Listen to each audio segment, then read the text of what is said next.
ফাঁসি চাই, দৃষ্টান্তমূলক বিচার চাই। 2026 সালের 19 মে ঢাকার মিরপুরের একটি ছোট্ট বাসায় শুরু হয়েছিল এক ভয়ঙ্কর সকাল, যে সকালটা কয়েক ঘন্টার মধ্যেই বদলে দেয় পুরো বাংলাদেশের পরিবেশরে। রামিসা মা, এদিকে একটু আসো তো, তোমার জন্য চকলেট আর একটা খেলনা রেখেছি। নিষ্পাপ শিশুটি বুঝতেই পারেনি এই ডাকটাই হবে তার জীবনের শেষ ডাকপ। স্বপ্না আক্তার কৌশলে ছোট্ট রামিসাকে নিজেদের ফ্ল্যাটের ভিতরে নিয়ে যায়, আর ভিতরে অপেক্ষা করছিল মাতকাসক্ত সোহেল রানা। ঘরের দরজা বন্ধ হতেই শুরু হয় এক অমানবিক পাশবিকতা, যে নিষ্ঠুরতা শুনলেও মানুষের শরীর কেঁপে ওঠে। রামিসা মা, কোথায় গেলি? স্কুলে যাওয়ার কথা ছিল, এতক্ষণ তো হওয়ার কথা না। আমার বুকটা কেমন করছে। হঠাৎ সোহেলের ফ্ল্যাটের সামনে মেয়ের ছোট্ট জুতাটা পড়ে থাকতে দেখে মায়ের বুক ধক করে ওঠে, ভয় তাকে ঘিরে ধরে। দরজা খুলেন, আমার মেয়েটা ভিতরে আছে। আমি জানিও ভিতরে আছে, দয়া করে দরজা খুলেন। দরজা খুলেন, আমার মেয়েটা ভিতরে আছে। আমি জানিও ভিতরে আছে, দয়া করে দরজা খুলেন। নিজের অপরাধ লুকানোর জন্য সে এমন এক নৃশংস কাজ করে, যা শুনে পুরো দেশের মানুষ স্তব্ধ হয়ে যায়। দরজা ভাঙেন, ভিতরে নিশ্চয়ই বড় কিছু হয়েছে। মুহূর্তের মধ্যেই পুরো বিল্ডিংয়ে আতঙ্ক আর চিৎকার ছড়িয়ে পড়ে। ধরা পড়ার ভয় তাকে পাগল করে তোলে। নিজের অপরাধ লুকাতে সে শুরু করে আরো ভয়ঙ্কর এক কাজ।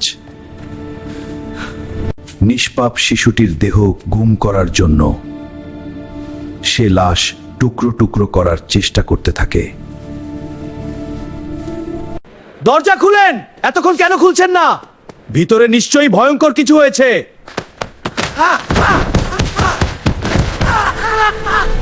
লোকজন যখন দরজা ভাঙার চেষ্টা করছিল, ঠিক তখনই গ্রিল কেটে পালিয়ে যায় সোহেল রানা। কিন্তু তার স্ত্রী স্বপ্না পালাতে পারেনি। জনতা তাকে ধরে পুলিশের হাতে তুলে দেয়। কেউ কিছু স্পর্শ করবেন না, পুরো ফ্ল্যাট ভালোভাবে তল্লাশি করা হবে। তারপর ঘরের ভিতরে যা পাওয়া গেল তা দেখে পুলিশ থেকে শুরু করে সবাই স্তব্ধ হয়ে যায়। আমার মেয়েটা তো শুধু স্কুলে যেতে চেয়েছিল। আমার রামিসাকে ফিরিয়ে দেন। প্রযুক্তির সহায়তায় মাত্র 10 ঘন্টার মধ্যেই নারায়ণগঞ্জ থেকে গ্রেফতার করা হয় প্রধান আসামিকে পাউন্ড। পুরো দেশ জুড়ে শুরু হয় ক্ষোভ আর কান্না। মানুষ একটাই দাবি জানায়, এই নৃশংসতার সর্বোচ্চ বিচার চাই। আমার মেয়েটা তো কারো কোনো ক্ষতি করেনি, তাহলে কেন এত নিষ্ঠুরভাবে তাকে কেড়ে নেওয়া হলো? রামিসার খালি বেঞ্চটা দেখে কাঁদতে থাকে তার সহপাঠীরা, কারণ সে আর কোনোদিন ক্লাসে ফিরবে না। ফাঁসি চাই, দৃষ্টান্তমূলক বিচার চাই। পুরো দেশ ক্ষোভে ফেটে পড়ে। ইসলামে নিরপরাধ মানুষ হত্যার শাস্তি অত্যন্ত কঠোর। প্রাণের বদলে প্রাণ, এটাই কিসাসের বিধান। কোরআনে বলা হয়েছে, যে একজন নিরপরাধ মানুষকে হত্যা করল, সে যেন পুরো মানব জাতিকেই হত্যা করল। আল্লাহ, নিষ্পাপ শিশুটিকে জান্নাত দান করুন আর অপরাধীদের কঠিন শাস্তি দিন।